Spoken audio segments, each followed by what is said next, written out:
Welcome to the YouMeVerse podcast. We're your hosts, Jeffrey and Odette. Together we have thousands of hours of yoga and meditation experience.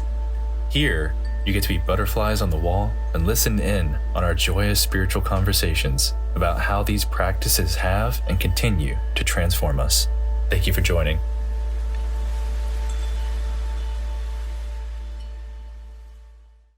I had the best. Oh, I'm so happy. I had the best meditation. I was okay with you being delayed because I was doing yoga and I felt so good. I still feel so good. There's nothing like it. Maybe I picked up some of your energy in the ether and it just kept, I was like, just not tired. I was just, nope.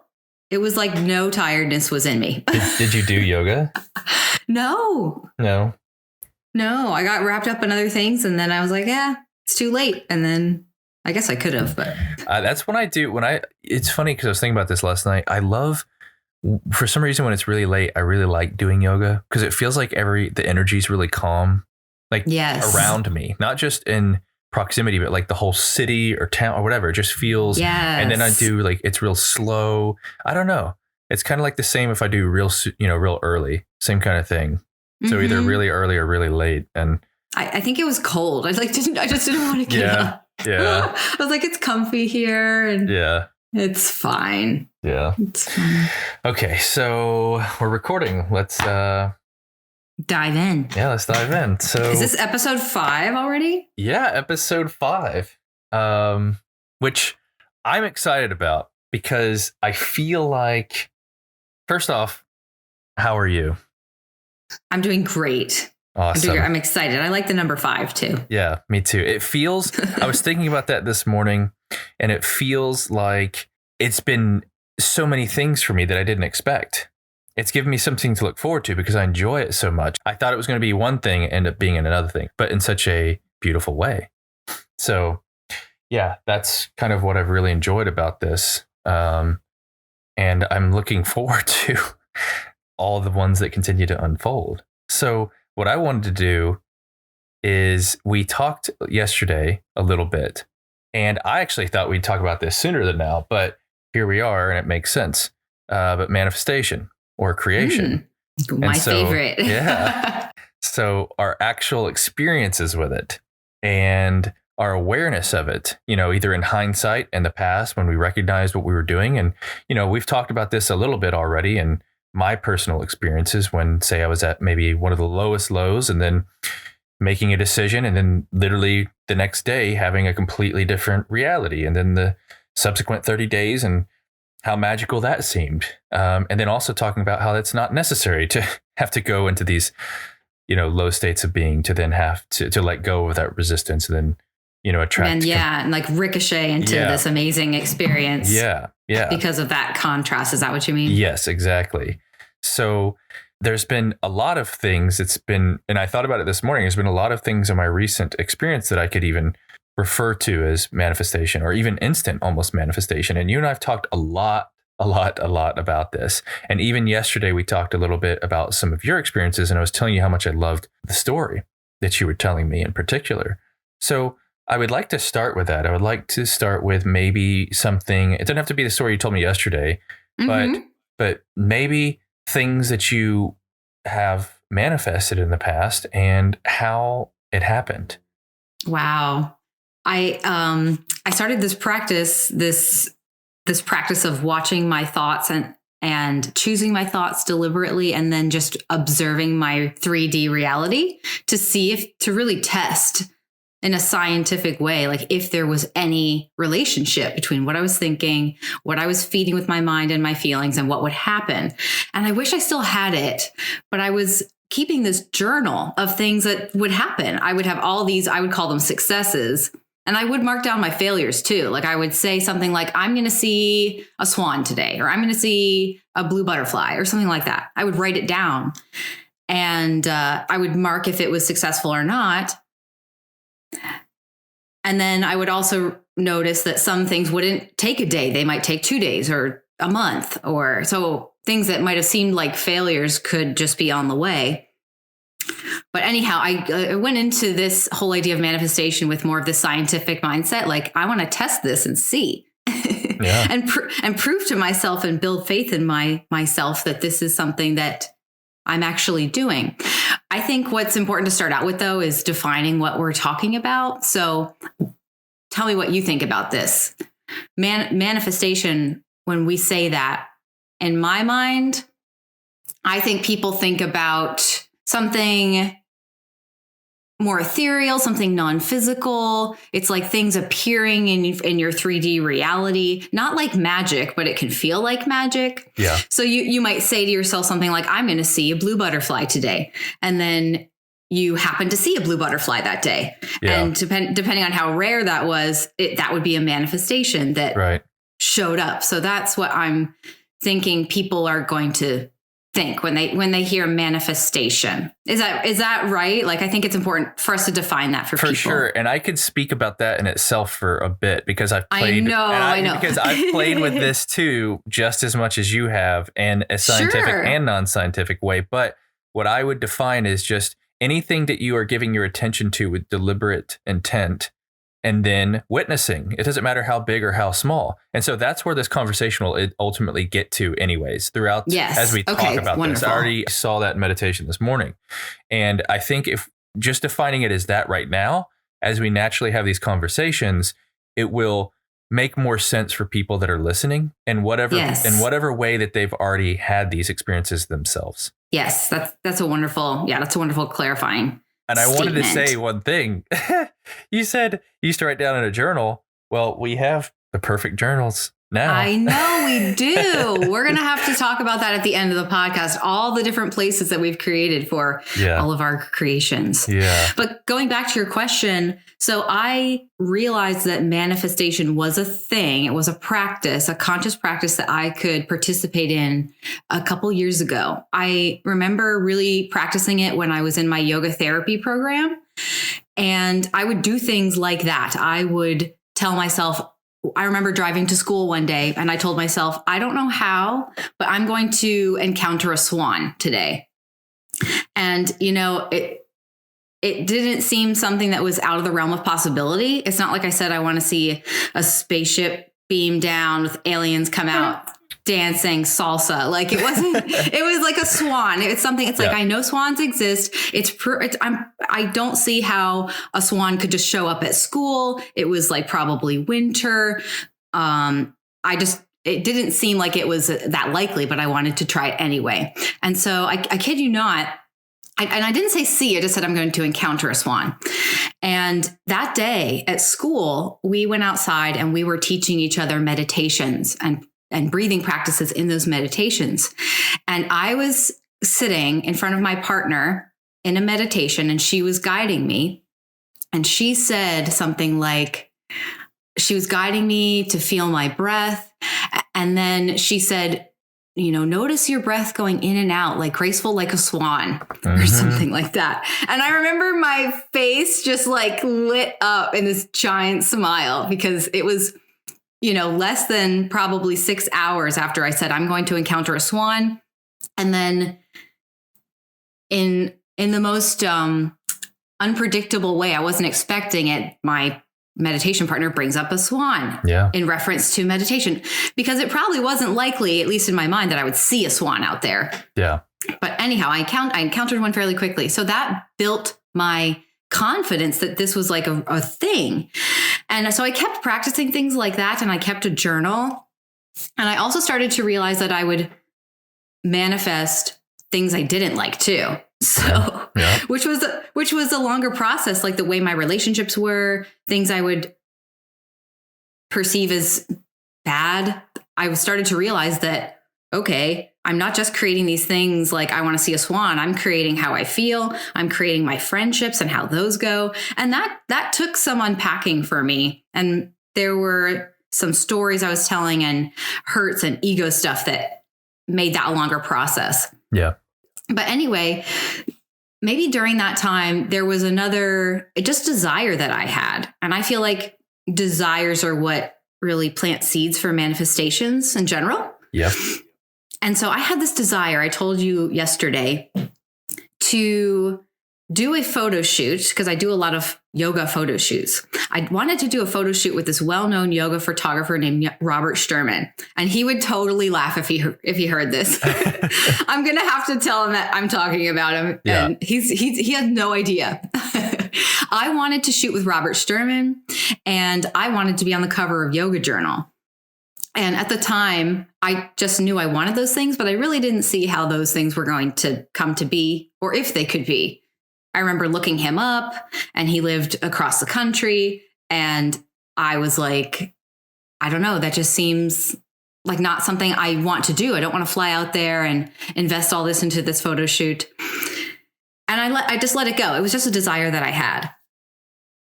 And I forgot about that. I kept doing photo shoots. I kept taking my own yoga photos. I was satisfying that desire in other ways. And it's not like that was even a big deal if I ever shot with him. It was just something I wanted.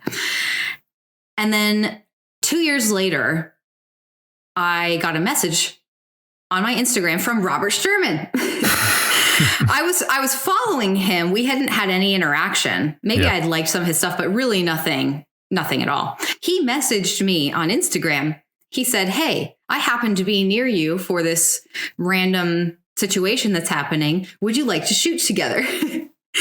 And I didn't really put it together at that moment that was the thing I had planted the seed for before. Yeah. But I was like, yes, of course. And so we met up. We had an amazing shoot. We spent the whole day in an area near me. I didn't have to fly out to him. He flew to where I was. We shot all day. And you know what else? Robert Sturman, as far as I understand, works pretty closely with Yoga Journal. And he submits a lot of his beautiful photos to Yoga Journal. And a couple months after that fun shoot that we did, he messages me and he says, "Hey, I'm going to submit a few of our photos to Yoga Journal to see if they'll make the cover, just so you know, and are you okay with that?" And I said, "Yeah, that's amazing." And you know what? It felt so natural at that time. It was like not something that felt outside of reach. It was like, sure. And I didn't really care if it happened or not. But lo and behold, I think, I don't know, a month after that, he told me that the photo that we took together was going to be on the cover and is on the cover of one of the yoga journals in France, like one of the editions in French. So those two things that I wanted to be on Yoga Journal and to shoot with Robert Sturman totally manifested in this really fun, effortless package for me. Yeah. But that one, like I was saying, it took more than a day. It took 2 years without me even thinking about it. I didn't even lift a finger. All I did was follow Robert Sturman. I knew what I wanted, and I just was doing what I wanted anyway. Right. And I love that. That's a manifestation with more pieces. Like the swan, it was like pretty simple and immediate. The photo shoot with Robert Sturman, there were more pieces. Yeah. But nonetheless, it still came into my experience in that same effortless way that I couldn't have anticipated. Right. And I love that so much because it's, to me, both of those stories really related are as you were developing this awareness of self and your true power, your true nature. And the reason I love this story so much is because the swan thing, for example, that was something as you began to play with it that you didn't have a lot of resistance to because it wasn't that big. It was, I want this, I'm testing it, but it's not so far out of my belief that it can't happen. Right. The aliens beaming into space. It's also, that kind of thing. Yeah. And so it's like you were just at that edge of what you could believe or what you could allow yourself to witness and then still be, somewhat surprised by it, perhaps, which is what you were, which is why you were smiling. Yes, I was delighted. It was I wasn't expecting to hear it, but I didn't specify. I could have been specific and I still think it would have happened, but I didn't specify I'm going to visually see a swan. I just said I'm going to encounter it, whether I see it on someone's clothing or someone will say it. It was really just a way for me to test this idea. Right. And I think it's because you intuitively knew as well that if it was too specific, you may have had too much resistance to allow it. I might have been looking for it. I think I would have just constantly been looking and wouldn't have let it come in its own way. Yeah. And then the bigger win. So there is no difference between the bigger story with shooting with Robert and being on the cover versus seeing a swan. There is no difference. The only difference is the belief factor. And that's what we've talked about before in previous episodes of, if you can find whatever process to get to any belief system, it will become a reality. And I talked about that a little bit before.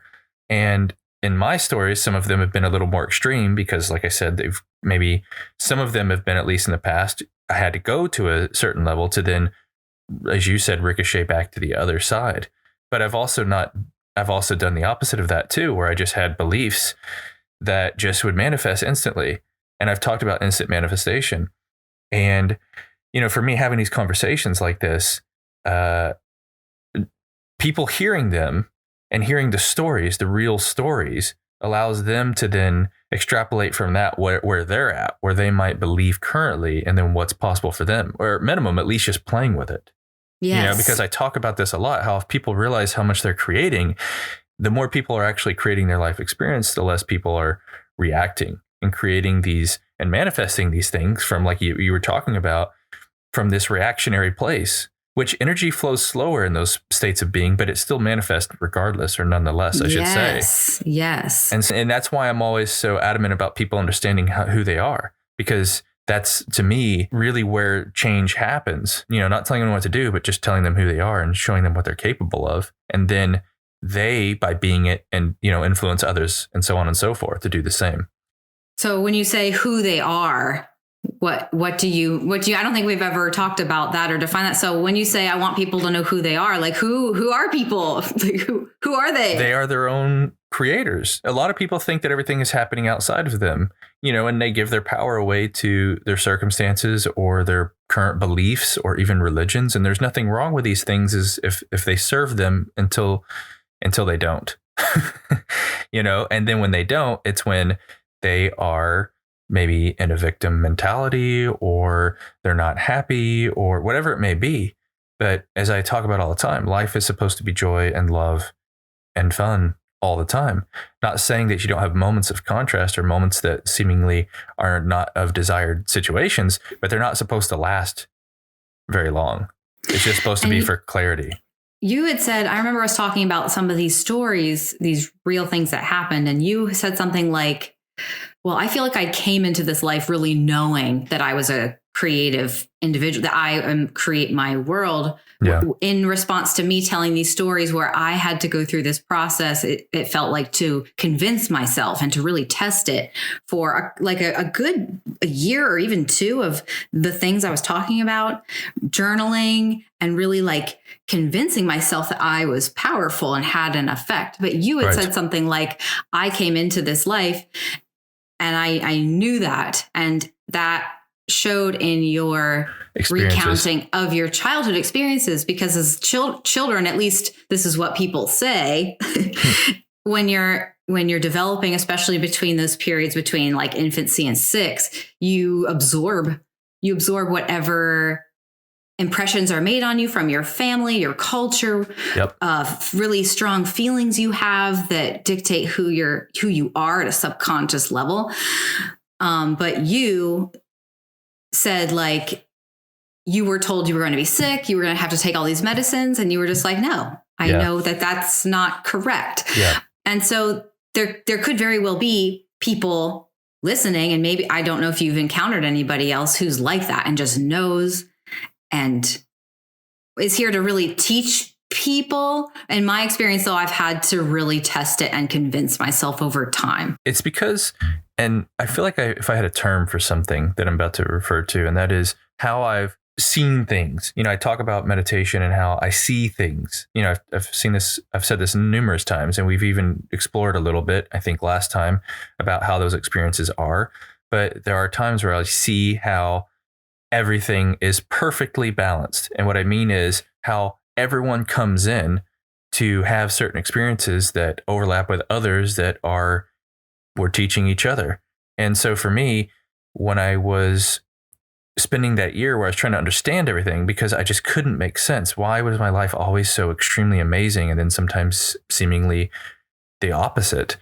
And so what I saw is that some people come in because they know they're going to have these intense experiences to learn from them in a very powerful way to then show others that are asking, maybe not in such intense ways. Your experiences haven't been that intense, but there was a desire within you because the experiences that you had to learn more about yourself versus say an experience like me where it was kind of happening to me, even though it wasn't. I knew I had asked for it before I was actually here.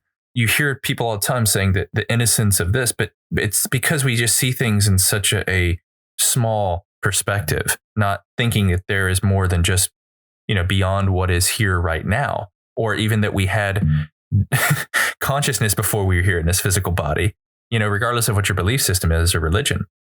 So can I interject for a second? Sure. Because there's something to add, not to change the subject, but to add to what you're saying in a personal way. So my grandfather on my mother's side is a hypnotist. A large part of his career when he wasn't in the military or private investigator, he was hypnotizing people. And he's told this story many times to us about being a child. He was, I don't even know, between 5 and 7. And his stepfather just really had a tumultuous relationship with him. And my grandfather got beaten with a thorn bush. And he's told us that story so many times. And he said, it was during that experience that I realized that I had this incredible ability to go into my mind. And he's brought that story up a lot in talking about his hypnosis abilities. Because he said, I just realized I could control my thoughts. And then after that experience, he was actually able to hypnotize people really without any training. And the training was more of a formality, right? So he could show people his certificates and his diplomas and whatever. And you know what else? He has a Christian background, and he says all the time that the experiences that he had, although they were very difficult, he felt like they happened for a reason. He didn't say that he asked for it, but he has said that about other people's experience. He says, okay, well, this is happening because they chose that. And we've brought that up before, and I know that can be a touchy subject, but I thought it was valuable to bring up that really traumatic experience, because he was a child, he didn't have really any say, and it wasn't anticipated that would happen. And he actually ended up forgiving his stepdad and, as part of that journey. Yeah. So that's an example of not exactly like yours, but the same sort of physical trauma that just happens when you're young. And it's like, I think I said this maybe the last time, but realizing that there's might be something really special for you in that, like some amazing ability or something, instead of there was just this terrible thing that happened to you. Yeah. I'll leave it there, but I just wanted to add that to what you were saying. Yeah. And you've told me that story before, but you didn't tell me one component of it that I want to remark on here in a moment.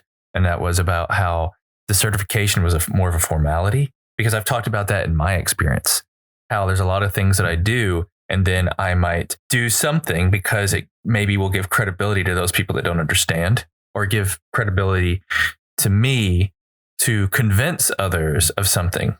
Because at the heart of everything, and this is what I was going to talk about, and I'm not digressing, at the heart of it, all of these things, we can become anything as fast as we're able to believe it. But a lot of people need that action journey to convince themselves.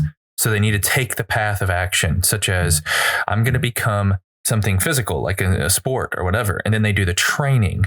Or I'm going to be in the Olympics or something. And they do the training, and the training journey is just enough to convince them that they're able. I'm not saying that the body doesn't need to change and things don't need to happen, but as fast as they can line up with it is as fast as the physical body will actually manifest it as well. So that training is that's a physical aspect of it, or even education or any of these things that people want to do or become or understand is just as fast as they can convince themselves in that physical path. But yes. And this is what I was going to say too, in the beginning, and that is, and how does yoga and meditation help with this process? But I won't go there yet because there's so many things you've opened up that I haven't got to speak on yet. And I want to go back real quick to your grandfather. And that is some of the first things that happened to me even before when I was 6. I mean, it was literally as a child, as an infant. So it was continuously happening. And when I realized that I was asking for it, it wasn't that I was asking for it in my physicalness. It was something that I came forth knowing I was to experience to then remember, because you can't just come in knowing. Then there's no journey through the life experience. There's no spiritual evolution. You have to come in without that. And then having those physical experiences through the time-space reality allows you to then know those things and to develop those things. I won't go into the depths of that, but that was something I understood a long time ago. And that's when it changed for me in a way that it never was to revert to, I'm not controlling anything that I'm experiencing, to the degree that every single moment I know is my manifestation. It is my attention.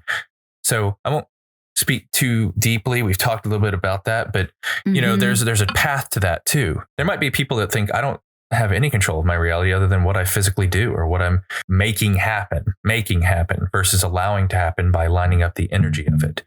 And you're not going to just in one day show yourself that. That's why you're using your example as a perfect situation from, say, early on to showing yourself what was possible to experience a swan in some way, to then taking a couple of years to then have this desire that popped up within you, which didn't have to take 2 years. But that was part of your understanding. That was part of your journey to realize and have that understanding of who you are. When I keep saying who you are, your power. And I wanted to speak these real quick about my experience just in the last couple of months. And I haven't worked with anybody in about 3 months, but what I always do initially is it doesn't matter where they're at. I just take them to where they're wanting to go. Because if anyone's talking about, oh, I have this injury or I have this trauma or I have whatever, they're stuck in the past. So I immediately acknowledge and then look forward. And I just take their attention to something, say, something that has no resistance in anyone's experience. And somebody I could use, for example, was somebody about 7 months ago, and they had this relationship challenge, and it had been ongoing for a while. And after a discussion, we were going to manifest something the same day, within 24 hours. I said, well, what is the first thing that comes to your mind? Because if I implant it or if I suggest it, then it seems like it's not them doing it. So I always try to get people to clear in some way and then just, hey, what's the first thing that comes to your mind? I don't even necessarily tell them that we're going to manifest it, because then that's intuitively coming to them. And so they said rainbows. I said, okay, well, let's talk about rainbows. You know, what do they look like? When do we usually see them? Giving attention to it for a period of time, not just, oh, rainbows. Okay, we're going to manifest that. Now on to the next thing. No, you got to give your attention to it for a bit. And so we gave our attention to it for, I don't know, maybe 5 minutes. And throughout the day, something would happen. A rainbow would pop up. First, it was kind of small. And they're like, oh my gosh. And here's some of the examples. And it was like showing themselves, okay, well, that might be coincidence. Because a lot of people will say, well, that's coincidence, because they doubt themselves and they want to doubt that possibility initially. And so what had happened at first was this person was on Instagram, and they had opened Instagram and somebody had just posted a rainbow.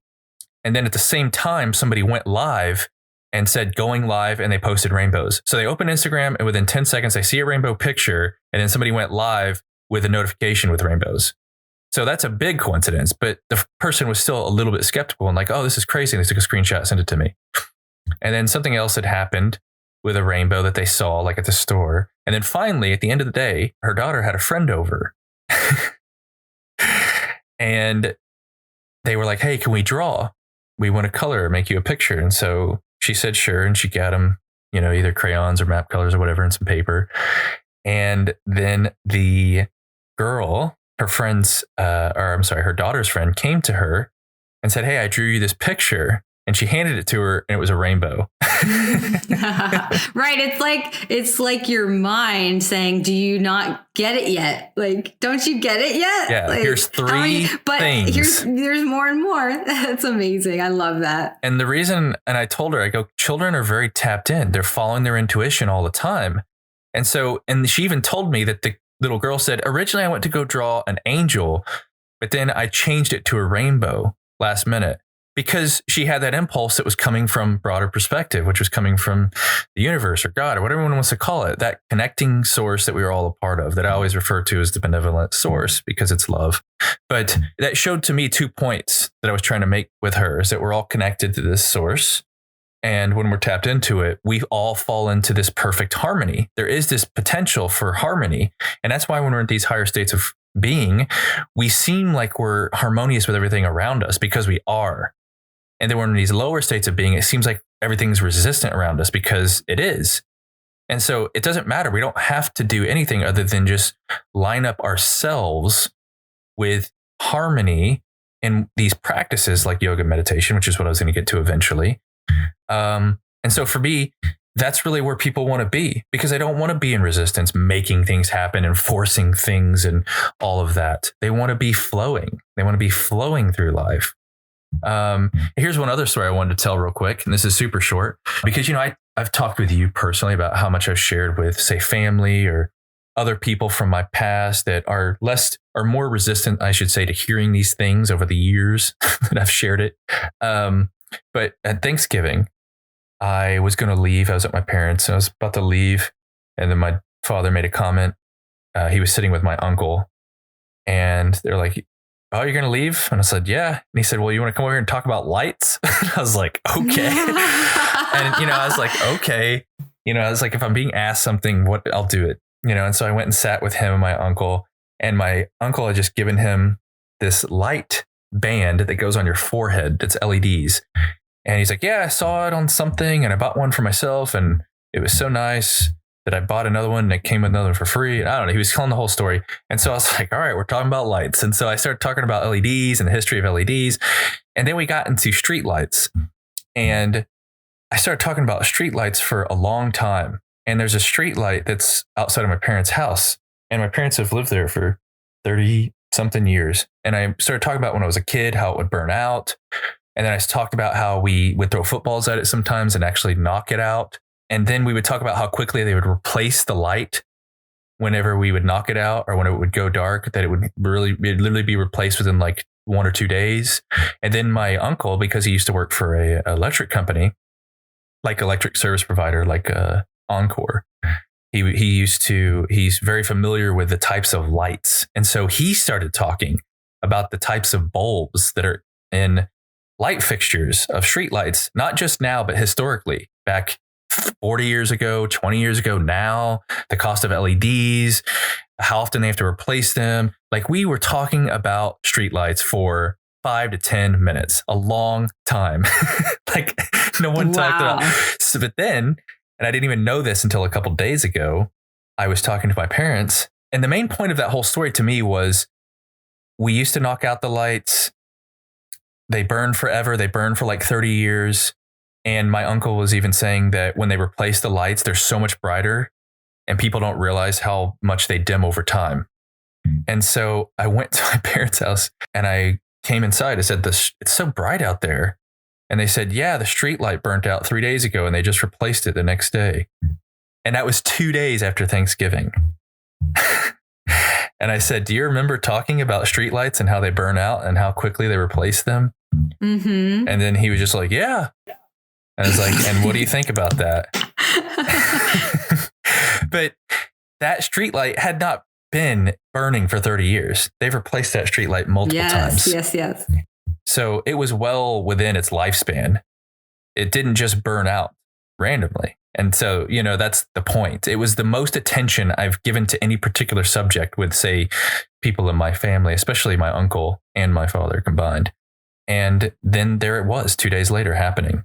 And so for me, it's because I've shared this with people in the past and they just can't accept it. People that aren't asking, people that I'm like almost trying to assert it into their experience in some way, which you can't really do. Now, this is years and years I've been telling this stuff to, say, family members or old friends. And it's almost as if this was finally the time where it could be seen in a bigger way, especially noticing the amount of attention that we were giving to that particular subject.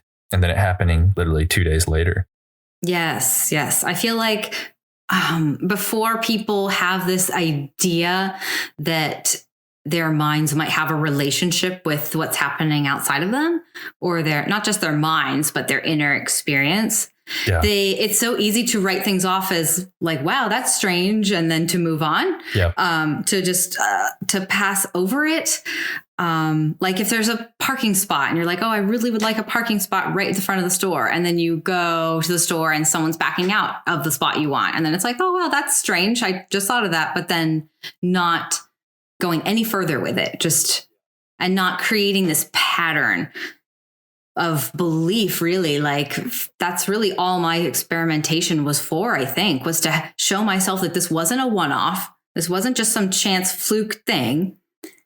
Like there was a pattern to what I was thinking or deciding or feeling, and then what my life would be or show me. And so how do you feel? And this is what I feel like is really relevant for people, and even myself, as you and I have talked about how we are continuously improving our ability to really, in my experience, line up more with flow, not necessarily being intentional with every single moment.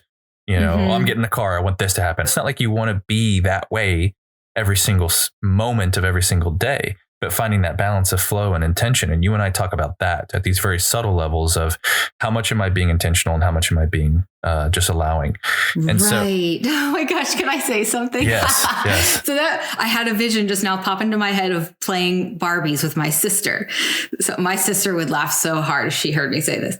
She might not remember, but I went through this phase as a kid where I really wanted to do that. I wanted to like create every moment of my experience, including playing with my sister. So it wasn't the entire time that we played Barbies, but there was like a point at which we would be playing Barbies and I would tell her what to make her Barbie say. I'd say, oh, have this Barbie say this to her. And then my sister would say it. And it was almost like I was playing Barbies with myself. Yeah. And she thought it was fine and fun. And I thought it was fine and fun. But eventually we ended up stopping doing that and being more creative with our play so she could participate. Right. But yeah, because I thought it was fun, but then it stopped being fun because it wasn't playing Barbies with my sister. Yes. It was really just me playing with myself and like, oh, you say this and you do that and they do this over here. And that is a great story because I mean, but I was able to do that. I was like, oh yeah, I can just tell my sister what to say. I know she wants to play and she'll do that. And she did. Right. But it's more fun to just like, it was more fun to just play a game with her, play Barbies or whatever we ended up doing outside, and to really let her play too. And to just let the fun flow, not just from me, and not control every second of it. Cause then it's like that. It's like, where's the fun in that? Where's the surprise, the fun surprise? This perfectly segues into an experience I had. And I'm pretty sure I've told you this. And it was about 2 years ago in a different way. But because I had that experience where I meditated for so long, I wanted to then take it as far as I was desiring, at least. And it was about a year after that I wanted to see how much I could have influence on my surroundings. And I was still meditating a lot. I mean, at least 3 or 4 hours a day. And the main point is I reached this place where I was in such awareness of what was going on around me. I knew what was going to happen in real time for to the degree that I was staying in flow with it, but it wasn't fun. And what I mean is I'd go to the store, for example, and I could feel energy, and I could feel different energies of people and things and objects. And then what would potentially occur. There's like this potential that's always going to happen all the time. And say somebody would trip or something, and I could sense it and feel it, and it would occur. And at the time I was playing around with, am I creating that, or am I aligning up with this? Like, how is this happening? And I did this for a month at least. And it would be with people that I knew that was already in my life or in my experience. And I got to this place where I was just observing, but observing from the place that I was wanting to know what was going to happen before it happened. And I was doing that. But then it became not fun. It's kind of like what you're saying, but in a more intense degree of that, where you were actually saying what to happen or to do. But I was in this place where I was meditating so much that I was just being in the flow of what was already going to occur and just observing it, knowing what was going to happen. And so the reason I share that is because I know what's possible through connecting to these energy fields, is what I refer to them as. But it wasn't fun. And you and I talked about this a while back, how a year ago I was looking for this balance. Like, I just did that because before all of those experiences, I had no idea. I was the person that was just purely scientific. Whatever was real in front of me, I believed was real, and that was it. And then when I discovered this other depth and the spirituality of things, then I went to the extreme in that direction. And I did that for, a year and a half. And then I was looking for that balance because I wanted just to be joyful and have fun. But then how do I also share what I've learned so that people like myself don't have to be confused in their life? How can they be more in flow with their experience? How can they create more of what they want and not feel like it's work or challenge or struggle, because that's not what it's supposed to be. So all of my life experiences were intense and extreme in these ways, from my adolescence to the beautiful times that I didn't know I was creating, and then later on in my life, and then even in my exploration of spirituality, the same kind of thing. And that's why when I tell these stories sometimes to people that I've known from my past, they then extrapolate that into their own experience in some way and think that they have to do that. And I say, no, there's no way I would even want to do those things again that I've already done, because it was so intense. I just did it because my desire was there, because I needed to understand something that I didn't understand. And that's just who I was. That was my calling. That was what I was intended to do. So then now I can simplify these things and then give other people tools to then at least use them in the way that they need them for their experience. Yes. So then that kind of segues into meditation and yoga. Yes, I was just gonna mention that would be, so those sound like really practical ways to package that for people if they don't want to or can't. They could. I don't want to say can't, but if in their mind they can't meditate for 10 hours a day or for a long period of time, or be alone, because I think being alone really helps too to absolutely what's the word, hone these abilities to perceive yourself. But yoga and meditation are very accessible things that anybody can do to, they don't have to get into the intensity, or not even the intensity, but the process. Or even cold showers. And I talked about, we just talked about this last night, but that's the funny thing is that, and you and I have talked about these things, like all these different tools that people use. So for an example, cold shower has been really popular the last couple of years. I was playing with that 7 years ago, as you and I talked about, but it's just a focusing tool, just like meditation is a focusing tool, just like yoga is a focusing tool, just like working out is a focusing tool. But the more you use these various tools, the more you don't need the intensity of certain tools to do the same thing. Right. And so ultimately what you're wanting to do is to get to a place where, I was thinking about how deep I could take it real quick, but ultimately what you're wanting to do is get to a place where you can just visualize and then believe in your visualization and then allow it to manifest. Yes. Okay. I have something I want to ask. I'm thinking about what you're saying. I'm like looking up at the ceiling as you're talking, like putting these things together.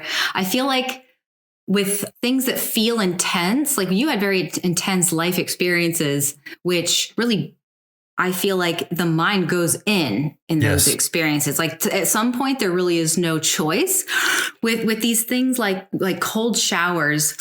There's like this discomfort at first. It's like a stressful thing, like your body, like when the water gets cold, like there's adrenaline and the breath changes, like it actually changes the way that you respirate. And so it's like a stress response. And then I think the method is to really focus on your breathing in those situations, right? Like if you're in cold, like in an ice bath or a cold shower, it's you focus in and then you breathe to basically calm your body's response and to improve how long you can stay in the water. But it really is like the moving inward of the mind and not freaking out and using breath. Yep. And I was thinking at the same time about other intense things. Like I think you said a minute ago something about sports or physical activity or running or weight training. So that we could say it could be uncomfortable too. You said that you had worked last episode with someone who wasn't active. And so everything hurt, stretching hurt, working out hurt. And so there's this discomfort, especially if like you're doing something super intense, like sprinting, or you're just doing something as many reps as you can. And there's this discomfort. Yep. And then it's like your focus really is inward on you. And I would say even in those intense situations, the breath is so helpful for not pushing yourself farther than you can, although some people obviously do, and freeze or get hurt and injure themselves. But the breath is really that place to take you deeper. And what I like about what you're saying is those things are really helpful tools for bringing something like meditation into every day. Like if you can shower every day, you can turn on the cold water and practice that. But I think what you're saying is you could just come to your breathing. Yep. And stillness. Is that right? Yep. Because as I've said in the previous episodes, the breath is the anchor. That is the life force. That's why, as you mentioned, I think in episode 1 as well, pranayama is taught in yoga because that is prana, the life force, bringing in the life force into the body. And it's also the first conscious controller. It's the first thing that we can either take control or relinquish. And so you don't have to do something to then connect to that breath. But when you're working out, because I told you I lifted weights most of my life, and it was first because I wanted to have more muscle when I was a teenager, but then eventually it became a meditation for me, but I didn't realize that for a long time. But that's because when you do it, you have to breathe. You're literally breathing in on the eccentric and concentric parts of the workout. And so then it became like this way for me to just breathe consciously or intentionally, but it didn't have to be that. And, then when I realized years and years ago that my breath is everything, then, and I've mentioned this to you, when I was still working out, I could work out and do not even an eighth of what I was doing physically and have better results in my physical body as far as like hypertrophy. A lot of times I wouldn't even move the weight. I would just hold the weight. Oh, and yes, do I remember you mentioning this. Holds or whatever. But all I would do is just use, and even I even got to a place where I wouldn't even use weights, and I would just breathe into the musculature, and then literally it would still grow. And yes, I've read studies. Yeah, where people have done that. A couple of studies where they're tested against people who actually lift weights, like physically lift weights, against a group that imagines lifting weights. And I don't think in the studies I've read, they told them to do anything with their breaths specifically. Right. That would be a really interesting thing to add, but just visualizing lifting weights repetitively builds muscle too. Yeah. So there's something really compelling there. Not that these things aren't fun, like showering is fun, working out is fun. But I like what we're saying is that it's really within yourself is the potential for, I guess, really anything you want to be or do. And to me, the main point, and like I said, and it keeps going back to the same thing, and that is balance. Because if people want to run because it's fun to run, then run. They should. They're going to be great. They're going to be good at it if it's fun. Yeah. And if you want to work out because it's fun to work out, then work out. But the main point is that if people are ever not having fun or they're struggling, and we see this a lot in the things, especially today, what's going on, there's all this reactionary behavior going on, and it's not necessary because nothing is just happening. It's all being created. That is the main point of every single thing I ever talk about. Everything is a manifestation collectively and individually. And so why have I been more inclined in wanting to share this in a bigger way sometimes is because it seems to be so prevalent in all of our experiences lately because of everything that's happened in the last couple of years. But just because those are happening collectively doesn't mean there's still anything else happening outside of us. It's just, and this is what I've seen in meditation is that because we were so stratified, we were so separated that things were going to occur to bring us together in a bigger way that transcended any belief system that we had because we had to find some kind of like bigger truth, within ourselves. And so that will happen, whether it's in a year or 5 or 10 or 20, I don't know. But the propensity is so high. It isn't a certainty.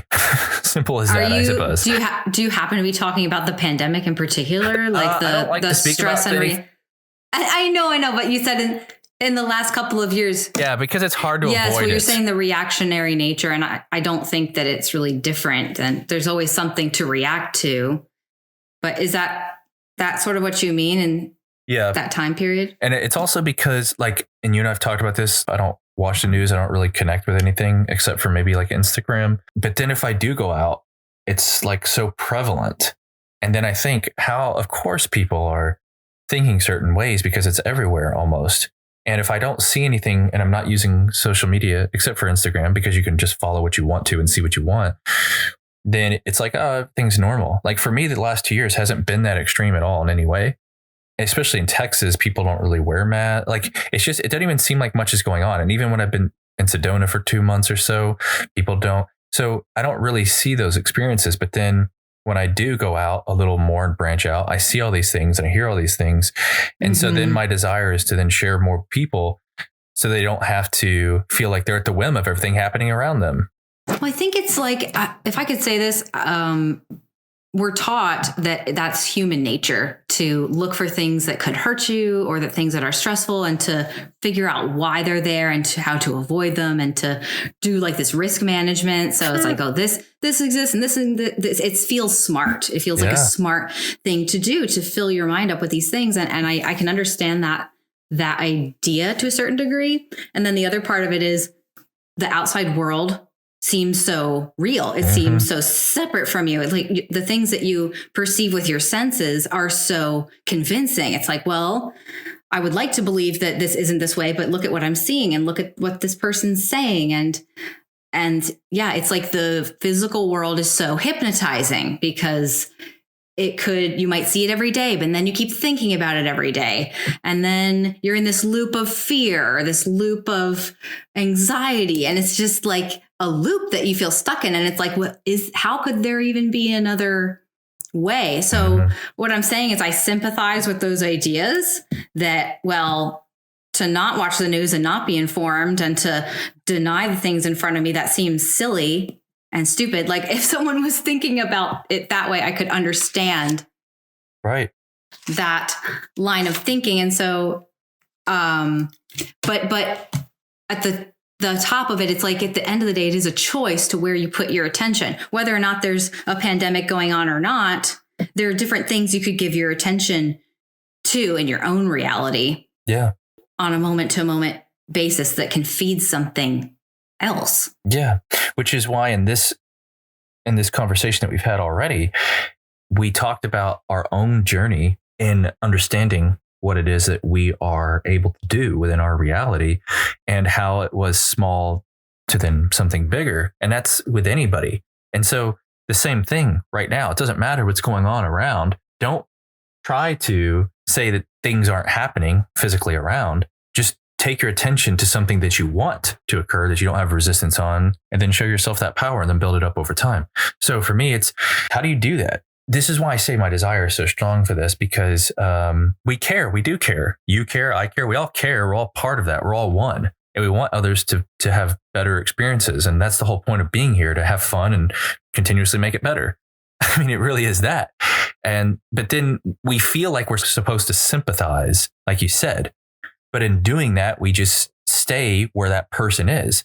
And so there is this balance of understanding and recognizing where somebody is. And this is what I was talking about, how when I work with people, I gave the example. It's like, okay, here's where you're at. But I let them take it there only as far as I sense that they need to feel heard, kind of like what you've talked about in previous episodes. And then I take their attention to something completely different. Whereas if you think about like therapists, they just listen to the problems over and over, recreating the problems. Or you think about anything in a traditional way, at least Western wise, that's what they're doing. They're focused on what is. Well, that's the whole approach, is you come in and they look for things that are wrong. Yeah. It's not even something that we intend to do, but the whole way that the Western medical system is set up is that you're not looking for things that are already right. Watson. I heard that. That might happen again. That's fine. Shoot. Oh yeah. The medical system. Yeah. It's like, that's just what we're trained to do, is to look for things that are wrong, because that feels smart, because then you can nip things in the bud. But yeah, then you're constantly looking for things that could be wrong. And you're going to keep finding things that are wrong. It's a system of not wellness. It's a system of.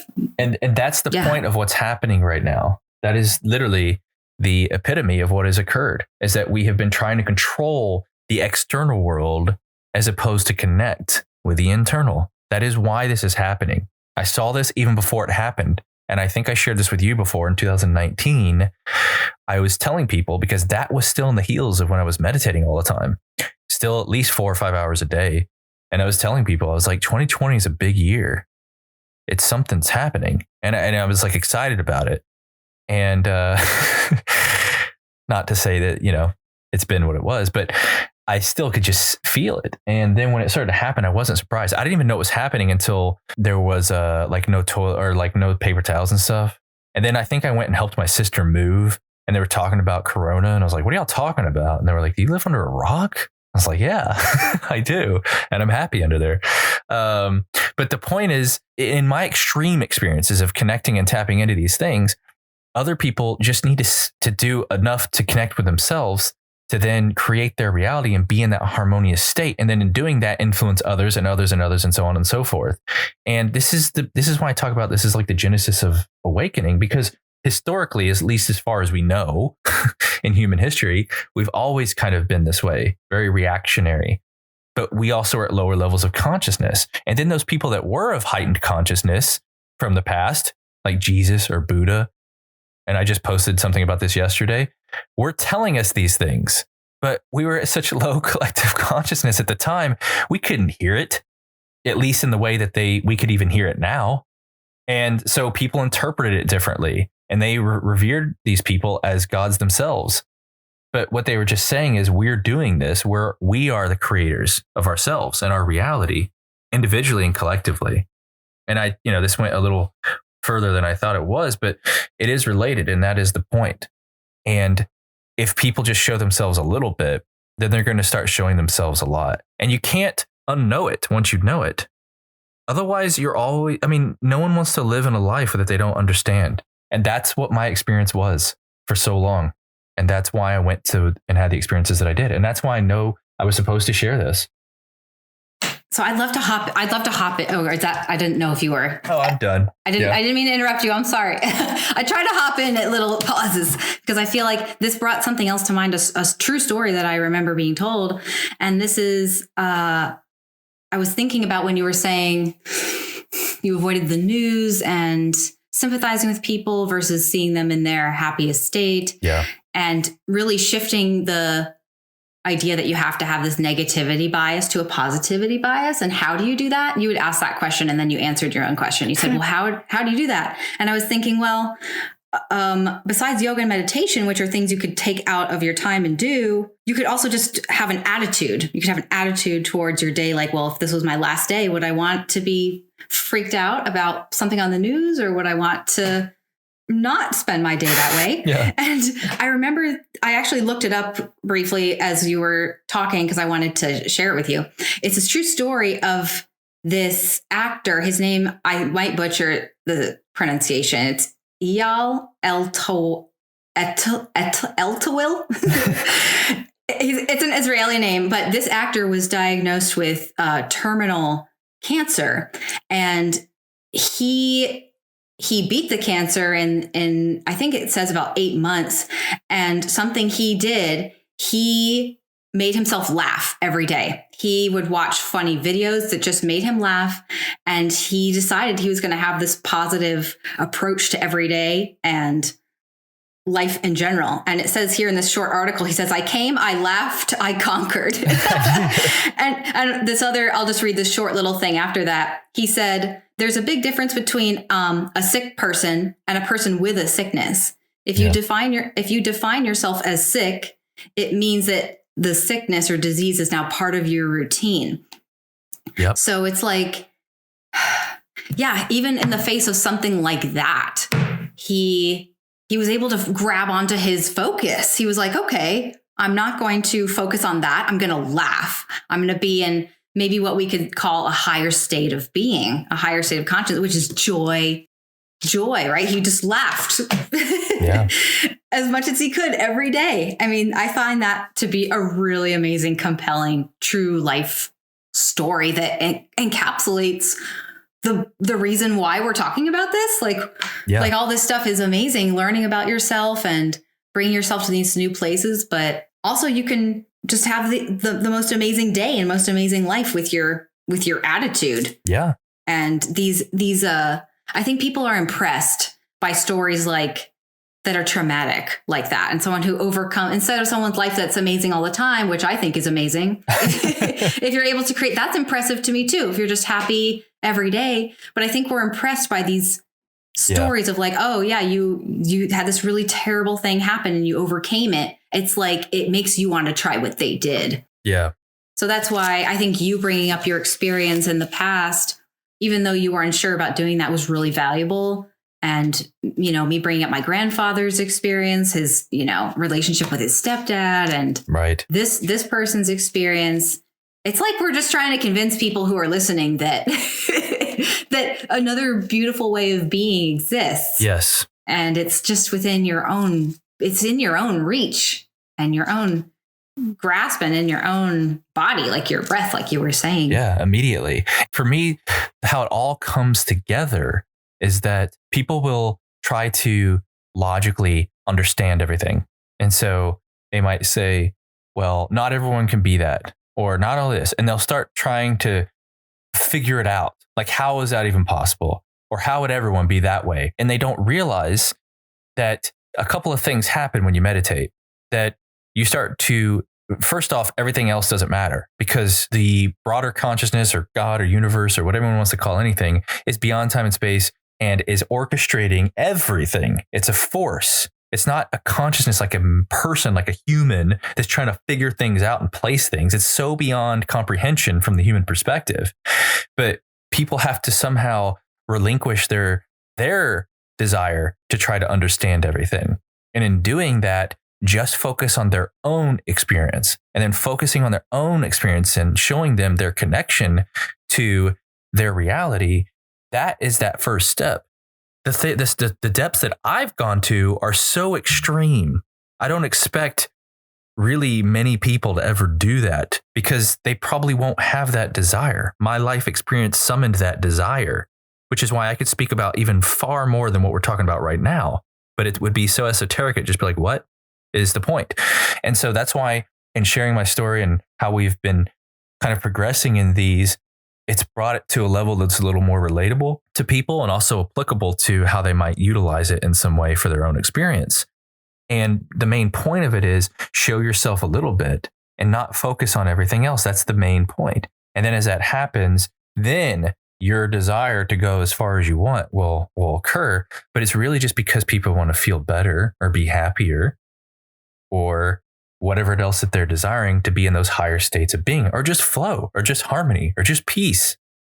Harmony, peace, love, joy, all of those things, those are the reasons. Those are the reasons that we're here.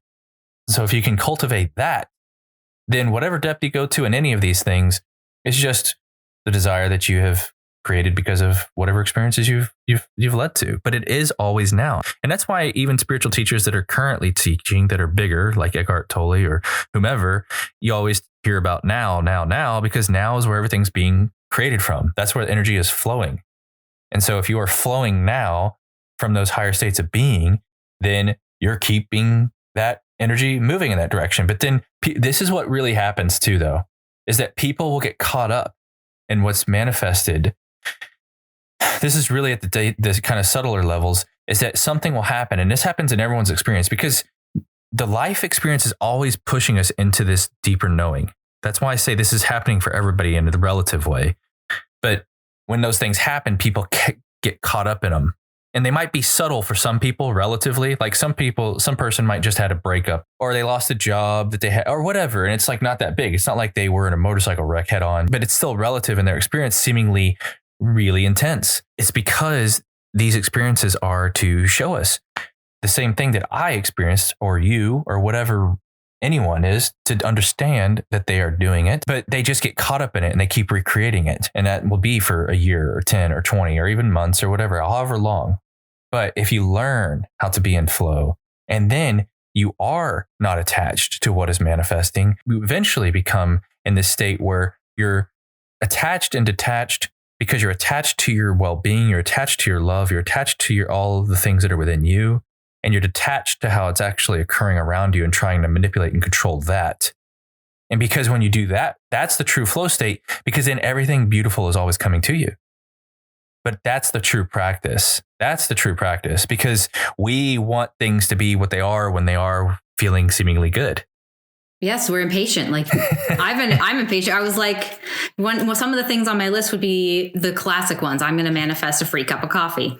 And then I'd be like, okay, well, where is it? Like I went through the line and it wasn't free this time. And so, but there's also this part of me, I feel like, if I can call it this divine part of me, that just wants to expect things to be amazing because life should be amazing. I'm like, well, there's something in me that maybe feels like I can only expect so many miracles in a day. When in reality, there are so many that I'm maybe not aware of. So that's like a shift in my perspective. It's like, well, who really cares about the cup of coffee? I think I wanted to have that Barbie doll experience with my reality. Like, okay, reality, you're going to say this to me and this is going to happen here.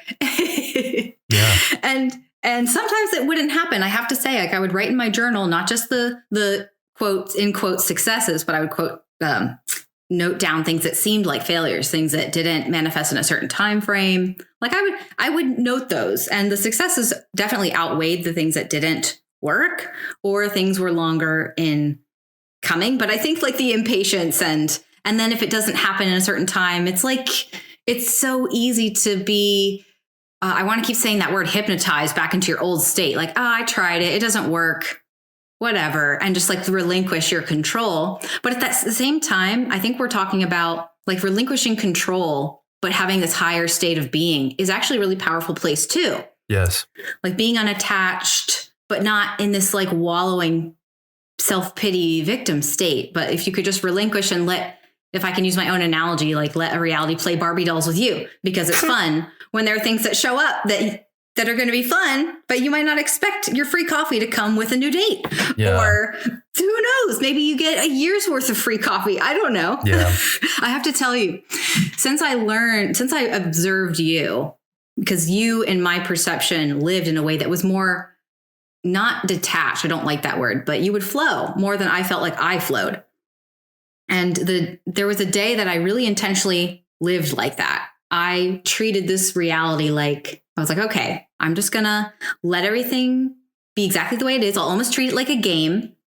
And I'm just going to be happy and have fun with whoever I'm around. And I won the lottery twice in that day.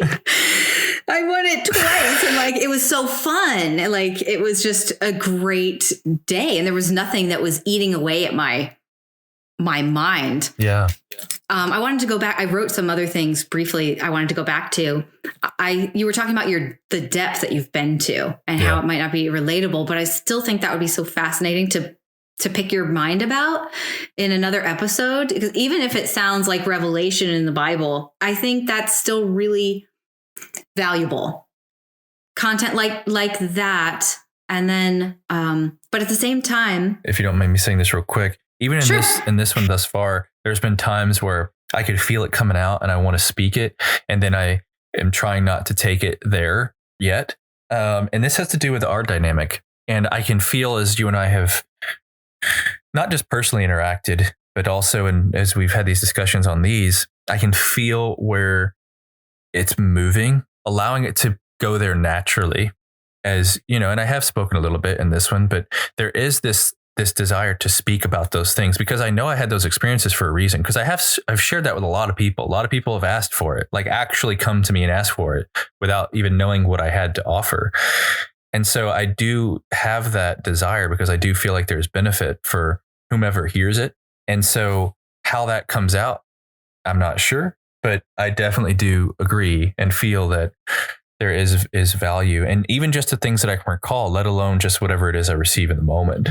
You know, and at some point I would love to do that too. You mentioned before about having somebody call in, but it doesn't have to be somebody call in. It's just asking questions and then me intentionally being into that state. So how those end up playing out is determined by what our intention is. Sure. Well, I did make a note of it because I still do think that that's something that you want. I think it would be very interesting. It might segue, it might blossom into something other things. I just think us talking about these relatable things that are grounded in people's lives are going to help people listening connect with us and like, okay, yeah. And these things that they're experiencing, like that's compelling. I want to try to meditate. I want to try to see a butterfly today. Like, let me try something. And then with that, where we are having practiced as long as we have and the ways that we have, it's sometimes hard to remember what it's like not knowing that or being, I know, if I can call a beginner. And then these things we're talking about, they seem so, well, duh, like that, like for sure. But going back to the person who's never heard these things before, or it's new, and having actual things to chew on, like real life examples, I think is, something people that's it. That they plainly relate to.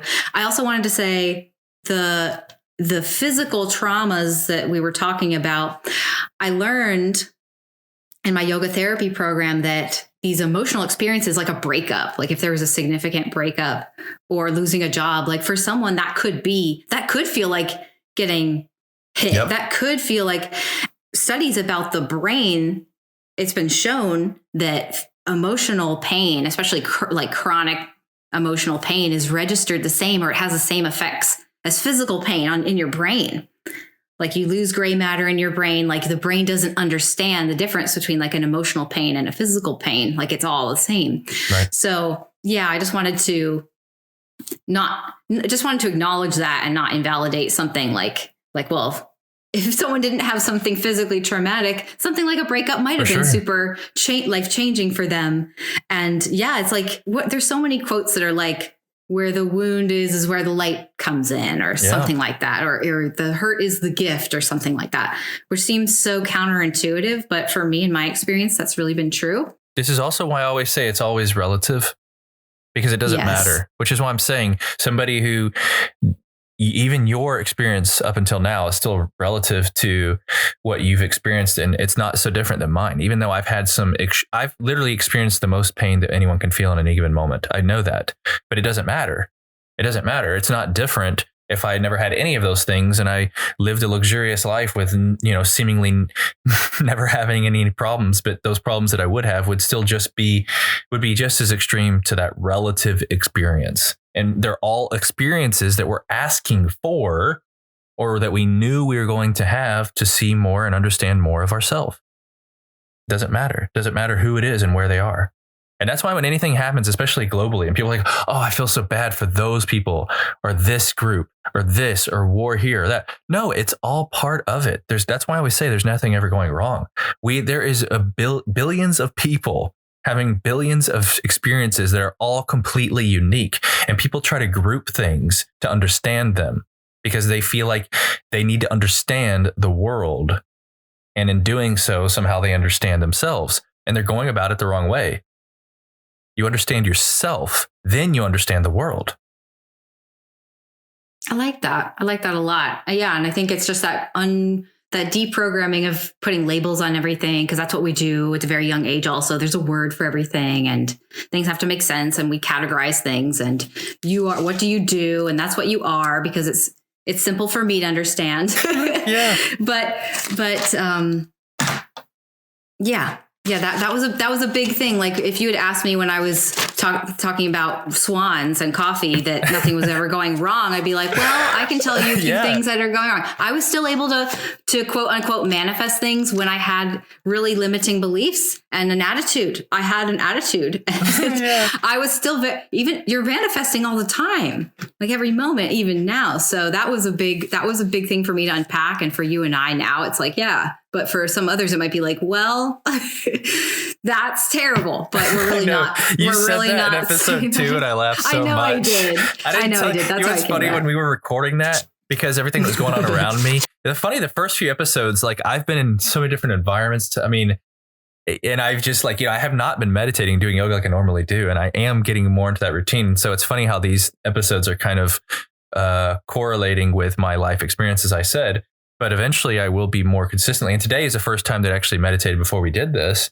But, you said that in episode 2, I think it was, and I didn't really pick up on it. And then as I was, editing it or to upload it, I was hearing it. And I laughed every time I heard it because I was just thinking about your first experience where you're like realizing, oh, I did this. Well, this is just terrible.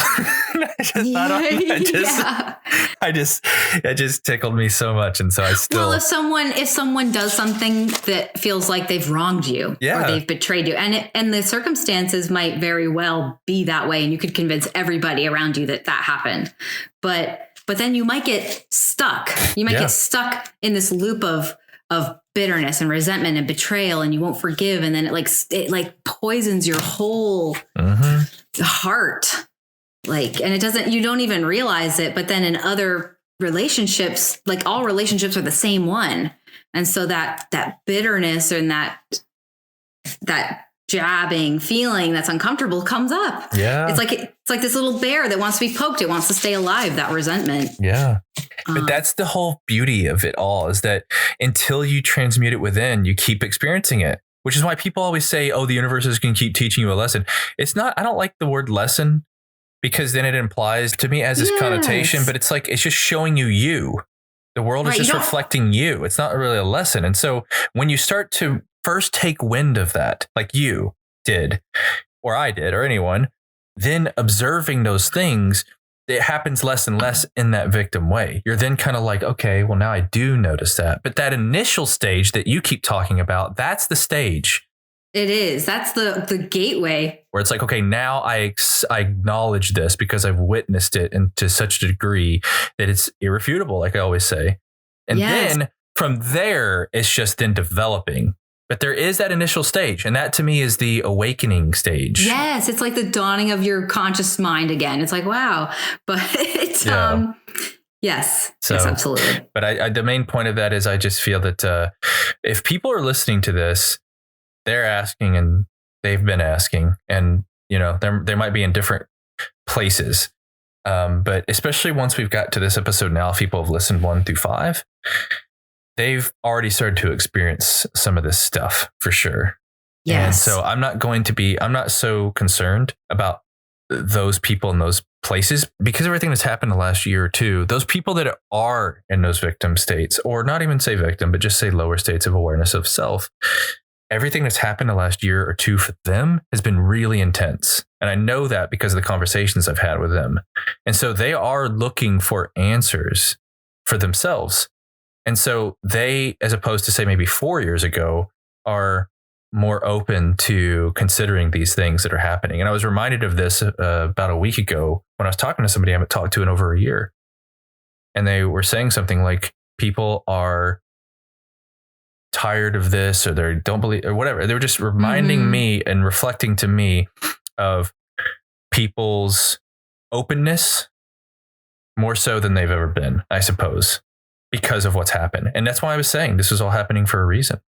This is all happening for a reason. And anyone who stays in those other places, just let them be. They won't forever. They won't. They might for a while. But even though I felt in myself that at a point in my life where I didn't really have an awareness of what we're talking about, sometimes the only thing that feels better is to feel betrayed by someone and to feel righteous about that. Like if you don't know a better way of thinking exists, it's almost like it's higher up for you. Like it's feeling angry is definitely better than feeling disempowered. And so it's like, if that's the highest state, it's like that you want to stay there and not dip down into being powerless. Yeah. But then I realized being angry at anyone or bitter really just doesn't feel good. Like as much better as it felt than powerless. Being powerless. It really doesn't feel good. And then this initial stage is like, it's like a willingness to be like, well,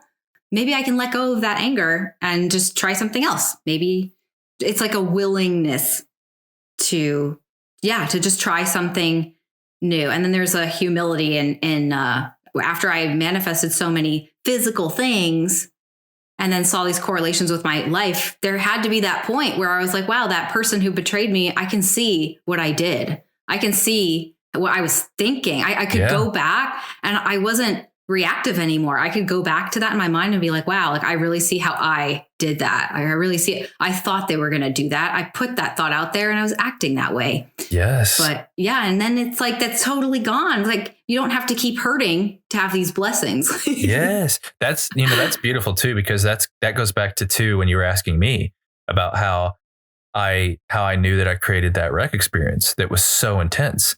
And you were like, well, how did you know? And I said, well, it was a feeling first.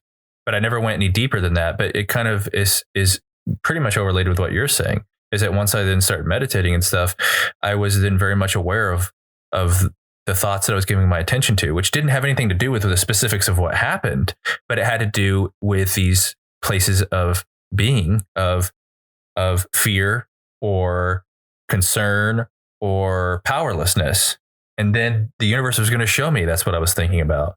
And that's what happened. And then what happened immediately after that? I was in the ICU telling myself the exact opposite. I'm powerful beyond measure. So that's why I'm saying that's the perfect extreme example of that. Right. It's like our friend Wall, or the Israeli actor, being like, well, you're diagnosing me with this, but I'm just going to laugh and have, I'm going to treat today like the last day and have a great time. And, it's like this really extreme ricochet, like a contrast, a bouncing off. But like you said at the very beginning of this, people don't need to experience those deepest, darkest depths. But for you who's been there, and for me who's been there, it's like you're able to package these things up in such a relatable way. So I can hear what you're saying about it's we don't have to keep rallying people who might be more resistant and just go where we're going. Yeah. I feel like especially at this point, there's been enough conversation about it. And it's funny because I thought about this morning, that I haven't told these things, and I've mentioned this to you many times, but in doing so, it actually kind of reflected around me a little bit, even though I had no emotional attachment to it. So even not having emotional attachment to it, it started to reflect around me in my experience just slightly. And that just shows the power of things, even stories. And so that's why I didn't tell that story for a long time, because I didn't want to be somebody who overcame something. I didn't want to be like this survivor or whatever, I wanted to be right. I wanted to be but people this. Are impressed by that. But sure. I see what you're saying. I'm impressed by people who, like you, Wall, are just someone who's happy all the time, just happy every day as a choice. Like, it doesn't seem like this hero that's overcome something, although everybody is in their own way. But that to me is impressive too. Like, just because that person is creating that. Yes. And that's why you and I have talked about, like, how is it just to then also share for others in the same way. And we've talked about that a lot. And so that's why I feel like maybe, and I was thinking about this morning before we even had this conversation, when I knew I wanted to talk more about manifestation, is that maybe right now also, we think we maybe manifest something in this moment, not saying instantly right now, like we're talking, but maybe we choose something and then see how then we can manifest before we speak next time. Demonstrate. Yeah. Yes. Yeah. Yes. I like that idea. Well, you don't drink coffee, so it can't be a free coffee. Yeah. Something that's like, maybe we do something like we play with making it bigger each time. Or because now that you're saying like a free coffee, because I was thinking something bigger, but I mean, Well, I like to. I am at that point now in my journey where it's like, well, I know my power. People don't go grand enough, right? Like expect the greatest, but starting with a coffee and a swan was more believable for me at the beginning. Yeah. But people listening could choose something like a coffee or an animal or a flower. But what would you like? We've been talking about this space. That's true. That would be a quote unquote big thing, but it would be. It's the same as a coffee, I suppose. It is the same. And to define that maybe is this space where we've talked about having it's like a combination of things, a cafe, like retreat center, but we don't like the word retreat. But it's like a retreat sanctuary. Yeah. But what it really is defined internally in the experience of it, because we've talked about this. For me, I can visualize the experience of it inside this space, but I can't visualize where it's at. And and we were just talking about this yesterday. And for me, what I visualize is this cafe that's maybe like a bookstore that has a studio in it for yoga, meditation. There's a garden in the back. I can see people in there, working on, their computer. But then it's just this, I can feel the environment so potently, and it's so peaceful. It's so just, people just love to just be there in all these different ways. But I can't see where it's at. And when I say where, I mean, I don't even know if it's rural or in a town or in a metro or in what state or in what country. I can't define that, but I can define the feel within it and what it looks like. And so that's where I've been.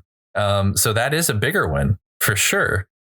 And so maybe even just having this conversation right now, I'm giving a little more attention to it. And as we've heard in this episode, the attention of, say, like the street light that I had with my uncle and my father, manifested it 2 days later.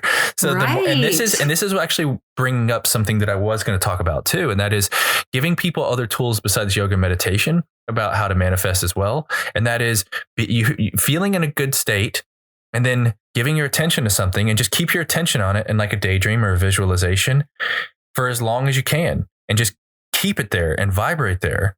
And then as you do, the longer you do it, the faster it'll happen. And this is what we're kind of doing right now in this particular way as well. And this is bigger, but it's also because I know anything is possible. So for me, yeah, that's kind of what it is. And I can feel it, and I do feel it all the time.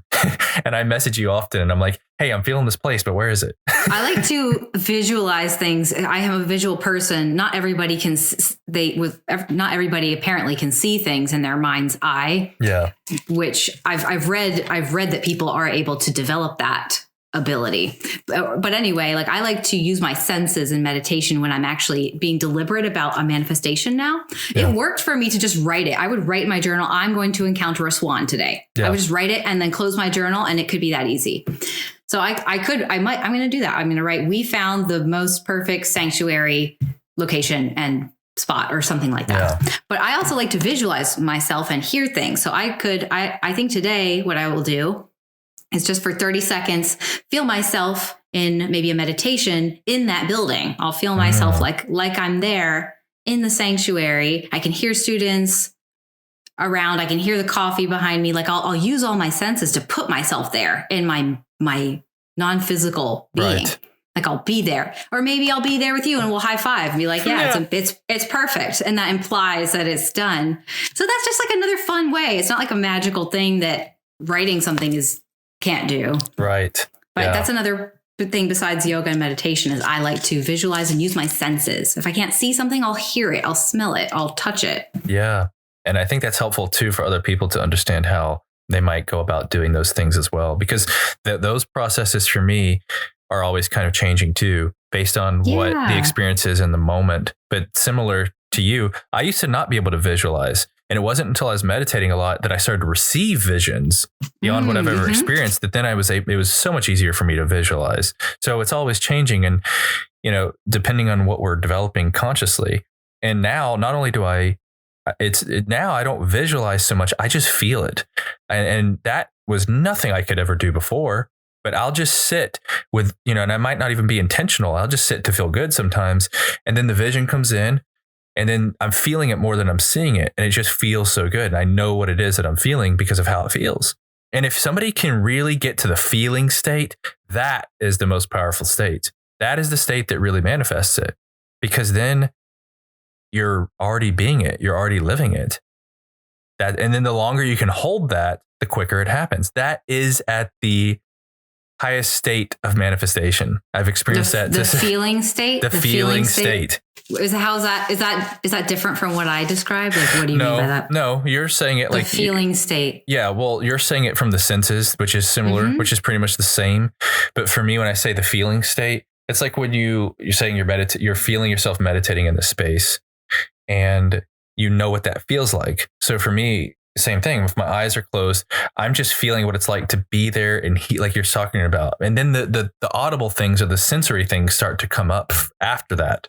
Yes, I see. It's like being in the Sims in your mind. Yeah.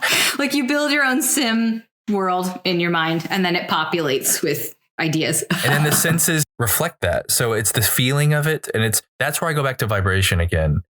And here's the simplest way of putting it. Say you think of a place that you were in a past that it's been a while, but then you're like, oh, I remember what that felt like. But you're not thinking about what it smelled like or what it looked like.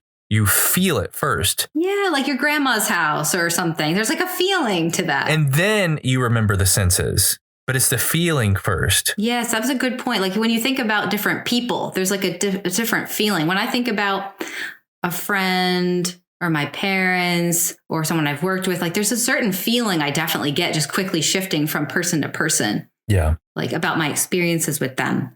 So. And then everything else around that fills in, like the senses, yes. the memories.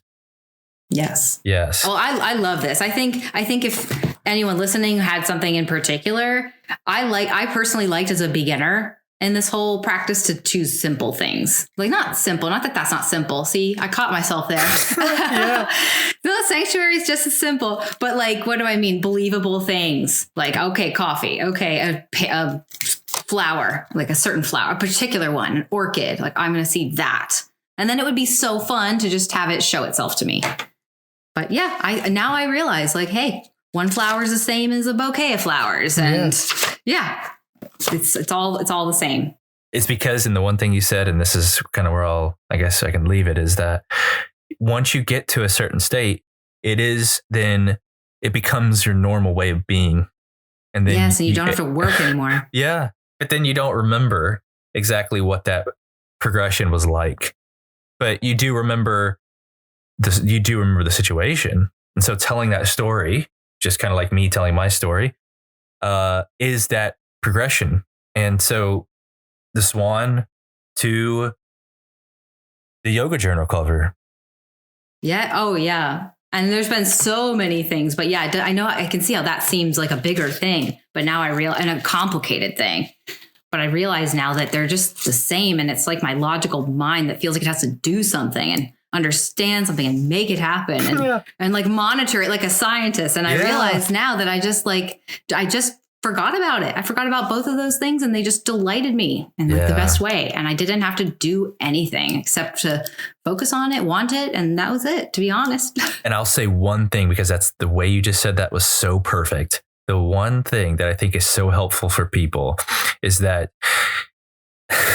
it's almost like paradoxical, but when you're first there, it's like, okay, I showed myself something, but then you want something bigger. And then you still keep somehow convincing yourself that you have to do more than you really do because it feels like it's bigger. So from going from the swan to a yoga journal cover, it's like, okay, well, I still have to visualize this every day.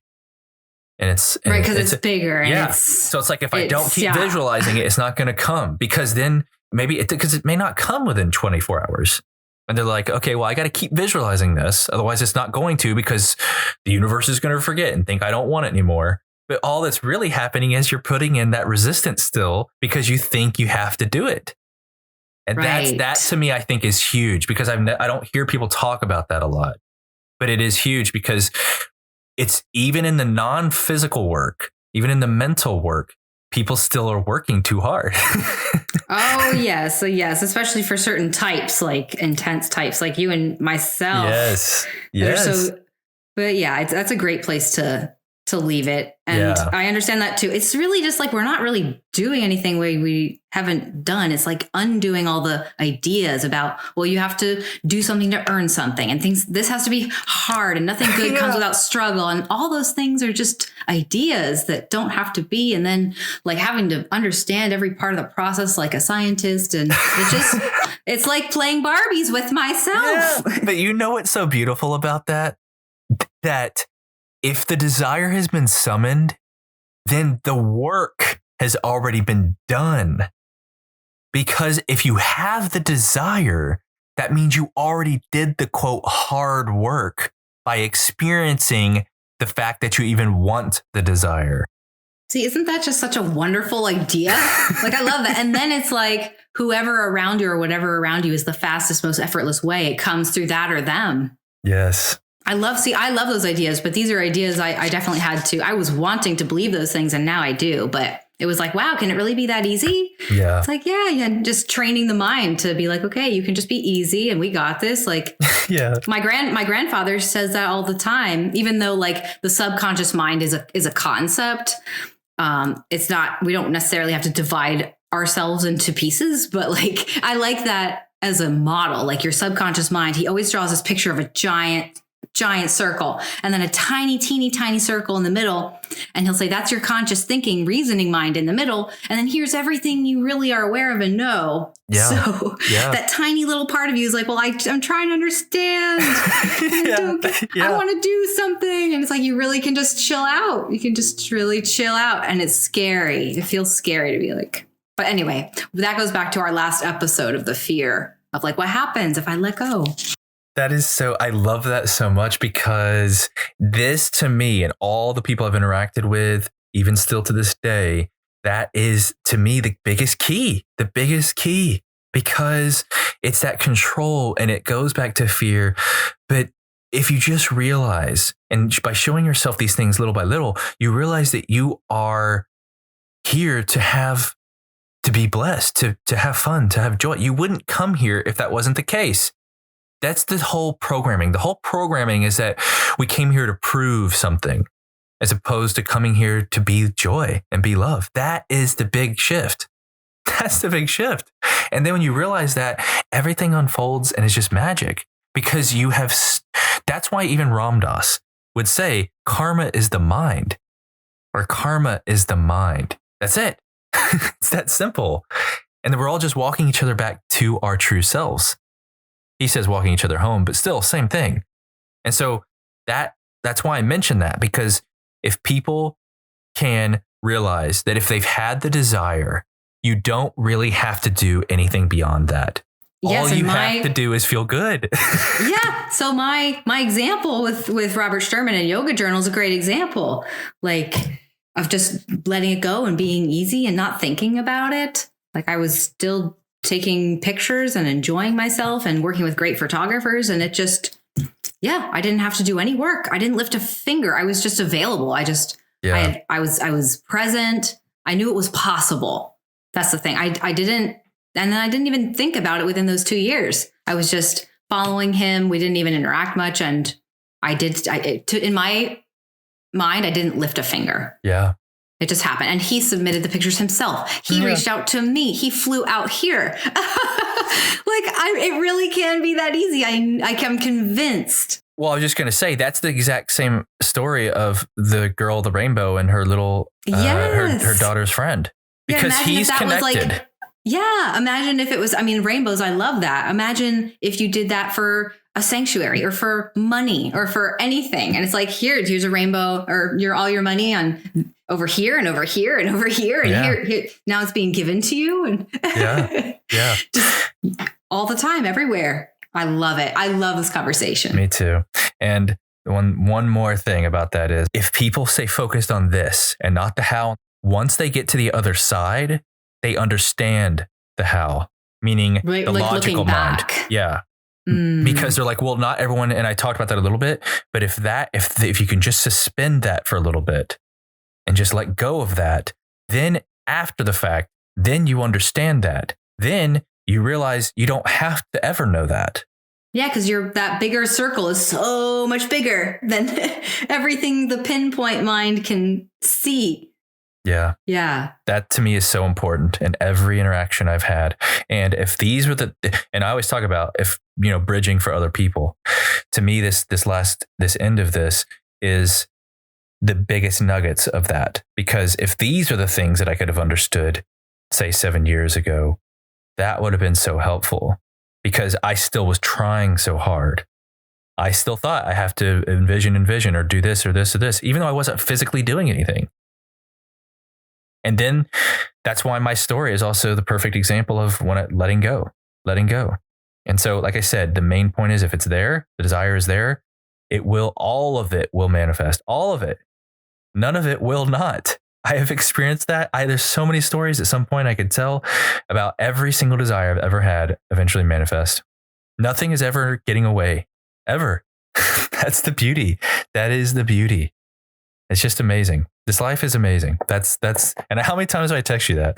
I say life is beautiful and amazing. That. See, I love this. These are really joyous spiritual conversations. And I feel like, who doesn't want to have conversations like this? Like, this is so much more fun than talking about doomsday stuff. Cause if this is my last day, like, I'm going to talk about things like this, I'm going to have a great time. I'm going to laugh and just really choose where so thank you. This has been an amazing conversation. Yeah. Oh, I wanted to tie this off with, I'm pretty sure I was looking up on my phone that manifest means light, like to shine light. Really? On something, make something manifest. Well, that makes sense. It's like your consciousness shining light on things. Yeah. Manifest. I love that. I was going to search to see if I could see something, but I mean, how much sense does that make when we talk about at the essence of us being light? We're just shining the light on those desires and then becoming those desires. I love it. Yeah, that's amazing. I'm glad you shared that for sure. So maybe next time we can check in on manifestations. I'll tell you anything else I manifest, like other things in my book. And I'd be interested to hear more of these esoteric teachings, if I could call them that, like your deeper insights. Yeah. I would really like to have an opportunity to flow that. And then last time we did mention offering a 3-minute meditation. So I think we could do that next time. And I think that would be a great time to do it if you're flowing. Yeah, for sure. Start with that and then, ask some questions. Yeah, I would love that. I would love that too. And the thing about the more esoteric stuff, when I first was experiencing those, it was more personal, years ago. And then as I kept doing it, it became more collective. And what I mean by that, it was like, and this is a really short version of it. I think I've said this a little bit before, but there's always a collective consciousness that's unfolding in real time, which is why if I say something right now, let's just say I got to the deepest states that I could, and I was translating in some way and speaking, it would still be relative to this moment, not 10 years from now. And so that's really what's happening when I go to those places. I'm seeing what's unfolding in real time, and anyone can do that. Anyone can do that. And those are those things that I usually, when I work with people, I'm translating for that individual person and their experience. But when I'm just by myself, and it's been a while, it's been months and months since I've done this, because you and I talked about this many, many times. What do I as Jeffrey want to do? And that's why I haven't been meditating as much the last 3 months, because I wanted to be more what I always call, quote, human. Mm-hmm. But yeah, what happens in those states is just seeing the collective consciousness in real time. And that's why I've been there so much in the last few years, that I know for certainty that everything is always working out. Always, because that is the source of it. And there's no way anyone could ever convince me otherwise, because of the experiences I've had in those states. There's no way. And so, yeah, if I do that, then that's what it would be. But at the core of all of this is still letting people know that they can do the same thing if they want to. Always, 100%. So, yeah, who knows? Someone might listen to this in a year, and in 5 years, they've been meditating for 10 hours a day for 4 years. Who knows what comes from this? But just the fact that people know that what's possible, that is the whole thing. I just want anyone to know that anyone can do anything that I've ever done, or that has never even been done yet before. That is really my message always. So, yeah. Awesome. I love it. Well, thank you. Thank you. Should we tell people about the journals? You mentioned the journals, and we've made so much now for people to find us. Yeah, and you also made so many journal references today, which is funny, because a few days ago I was asking you about journals, and you were saying, I don't usually use journals. But then in this one, you've talked at least like 3 or 4 times about using journals. So at least you've used them in the past. I'm going to do it again. So we have some journals that we have made by some of our friends, Tarek and Yusuf, who came to our first Me Treat. And my intention was to have journals for people in the first one, but it didn't. It was that came together so fast, and there just wasn't time. So they suggested that they could provide some journals for us, and they actually used some designs that we had from the first one, and they're amazing journals. Actually, I think I brought it in here, or at least I thought I did. And when I first got it, I was like, oh, this is a really nice journal. It's amazing. And I like the design. They made it so they put the logo on there so great. And I've been carrying it around for a week. And I've texted Odette the other day and I was like, I've been carrying this around for like a week. And the longer I carry it around, the more it just sticks out to me. It's just so beautiful and just so striking. And I've made this logo a year and a half ago, and I've had so many people reach out to me and say how magnetic it feels. So it came to me in a meditation and I just made it. But we are going, I think, to try to maybe sell these as well as have them at our meet retreats. Mm-hmm. And so we didn't define them. We didn't put like, these are intention setting journals or they're just journals, but they have an intention in themselves. So they are for whatever is necessary for the person, but they're beautiful, amazing, quality crafted journals. And I think we're going to start putting those on the website for people to buy. Yes. I just feel like they're too beautiful not to.